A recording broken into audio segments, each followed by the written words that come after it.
Shkuesa ne jemi gati për bisedën të cilën pak më parë e paralajmëruar, do të kemi në studio Anisa Zokaj, humbtuese në Institutin GAP, me cilën do të flasim për një raport I cili është publikuar gjatë javës së kaluar.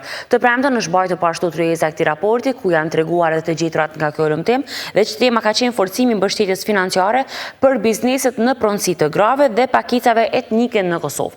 Anisa, mirëmëngjesi, faleminderit shumë për kohën që ke pasi këto. Faleminderit për ftesën. Atëherë, çka tregoi ky raport? Në bazë të dhënave të cilat vetë janë publikuar deri më tani, ka shumë pak gra të cilat përfitojnë vetë mbështetje financiare nga qeveria, po ashtu nga organizatat jo qeveritare. Po, qëllimi I këtij raporti ishte që të ofrojmë një pasqyrë të mbështetjes financiare cila ofrohet për këto biznese nga 3 nivele. Së pari nga niveli qendror, pastaj niveli lokal, si dhe nga organizatat jo qeveritare. Duke pas parasysh që bizneset në pronësi të grave dhe të pakicave etnike kanë shumë sfida, por sfidat financiare mbesin sfidat e tyre kryesore.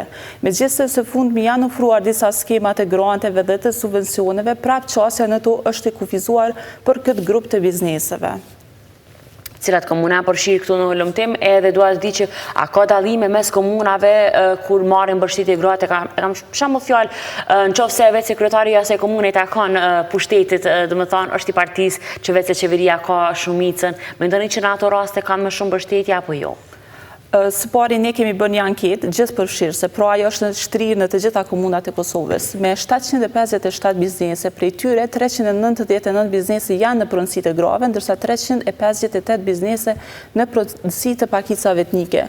Nuk mund të themi që ka ndonjë ndarje të tillë, por varësisht prej komunës dhe subvencioneve të cilat komunat I kanë në dispozicion. Pra ne kemi parë disa praktika më pozitive në komunën e Ferizajit, në komunën e Gjilanit, komunën e Pejës, të Mitrovicës, ndërsa ka dhe komuna, si për shembull komuna e Prishtinës që nuk ka pas asnjë program të subvencioneve për këto biznese. Çka thonë gratë, cilat janë ato arsyet të cilat vetë se I kanë pa ndoshta dhe kanë vërejtur që pikërisht ato I kanë bërë që të mos kenë përfitime dhe mbështetje financiare nga komuna e tyre? Varet së pari nga sektori, le të themi në sektorin e bujqësisë, problemi kryesor është pronësia, duke marrë parasysh që nga gjitha pronat në Kosovë vetëm 15% I takojnë grave, kështu që verifikimi dhe për këto biznese me tregu që janë pronarë të atyre tokave ku punojnë është problem, pastaj është dokumentacioni I tepërt I cili kërkohet për aplikim, shpenzimet e aplikimit, si dhe dekurajimi. Shumë biznese të grave dhe të pakicave etnike nuk besojnë në transparenca I përket qasjes në mbështetje financiare. Është me rëndësi me përmend që në nivelin qendror nga të gjitha këto biznese vetëm 7% e bizneseve në pronësi të grave kanë përfituar ndonjëherë mbështetje financiare, ndërsa sipas bizneseve të cilat I përkasin pakicave etnike janë vetëm 8%. Kryesisht Ministria e Bujqësisë, Pylltarisë dhe Zhvillimit Rural ofron mbështetjen më të madhe si vlerë, por që prap 90% e subvencioneve I takojnë bizneseve të cilat janë në pronësi të burrave. Pra çështja e të fusha e bujqësisë pra ka më shumë mbështetje, mirë po në cilat fusha ka më pak, edhe ndoshta fare aty nuk është intervenuar. Ne kemi marrë po ashtu të dhënat nga këto institucione duke u bazuar në kërkesa për qasjen në dokumente zyrtare dhe publikimet të cilat këto institucione I publikojnë, pra është po ashtu në Ministria e Industrisë, Ndërmarrësisë dhe Tregtisë, ata po ashtu ndajnë grante, por që prap vetëm 16% e grave kanë përfituar nga këto grante.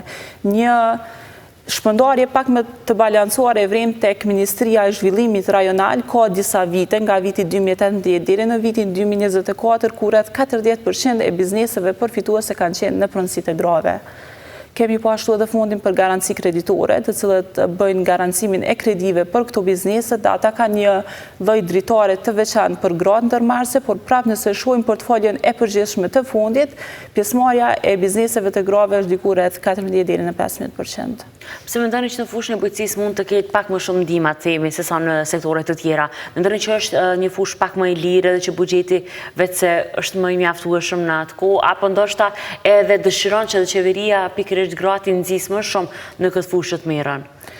Jo, në fakt mendoj që është fusha e atill që kërkon më shumë investim. Pra në Ministrinë e Bujqësisë tash varet prej grantit, po ka grante që shkojnë deri në vlerën 200.000 euro. Krahasuar le të themi me disa fusha tjera si startup ose tregtimi shumicë së pakicë, prodhem ku grantet zakonisht janë 2.000 deri në 2.500 euro. Kjo mungesë e financave të themi. Mendoni që gratë, pra arsyetime kanë thënë që pikërisht pse janë gra dhe nuk ndihmohen mjaftueshëm në Kosovë, sepse po të ishte një pronësi, të themi, në anën e burrit, ndoshta do të ishin përfitues më të mëdhenj.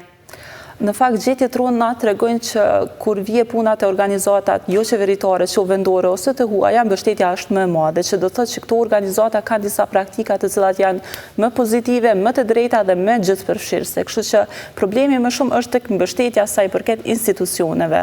Dhe për atë rekomandojmë që të ketë një lloj bashkëpunimi më të madh me institucionet dhe organizatat jo qeveritare, pasi që dalin që praktikat që organizatat jo qeveritare kanë janë më të mira dhe më pozitive. Kemi disa nga mbështetësit kryesor, UNDP-a, USAID, Women for Women, HELP. Për shembull, tek niveli lokal, shumica e komunave të cilat ofrojnë subvencione e bëjnë këtë me ndihmën e organizatave jo qeveritare, sepse vetë nuk kanë mjete të mjaftueshme për t'i përkrahur këto biznese. Anisa, çka thonë komunat? E kanë parë raportin? Keni marrë ndonjë feedback nga ana e tyre? Po besoj që e kam po gjatë procesit të komunikimit ka pas disa komuna që fatkeqësisht nuk kanë mjete të mjaftueshme për shkak të problemeve të shumta që i kanë që t'i ndajnë për këto biznese.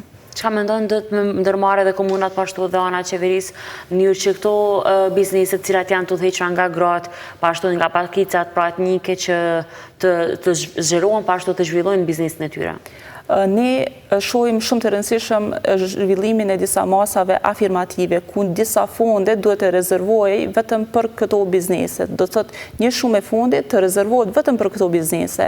Thjeshtësimin e procedurave të aplikimit, zakonisht aplikimet kërkojnë shumë dokumentacion, kërkojnë një vlerë të caktuar të qarkullimit vjetor të bizneseve ose disa vite të veprimtarisë së biznesit për të kualifikuar. Ne rekomandojmë që këto procedurat e gjitha të thjeshtësohen për këtë grup të cenuar të bizneseve, bashkëpunimin me organizata jo qeveritare, edukimin financiar si dhe informimin për shumë biznese të cilat nuk ka njohuri mbi mbështetjen e cila mund t'ju ofrohet këtyre. Anisa, cilat kanë qenë rekomandimet në fund të raportit që janë ofruar nga ana GAP-it?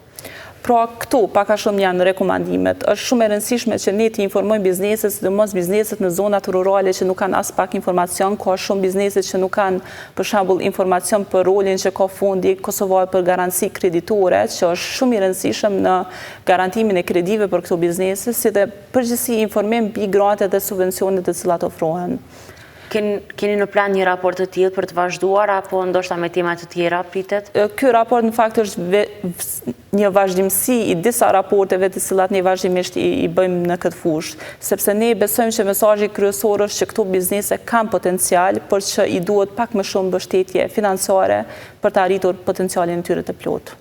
Anisa, unë falenderoj shumë për kohën që e parte që sot ishe pjesë e programit, por shpresojmë që herave tjera të flasim për programe më të mira, edhe për mbështetje më të madhe për gratë, cilat vetë se janë në fusha të ndryshme edhe është në pronësinë e tyre.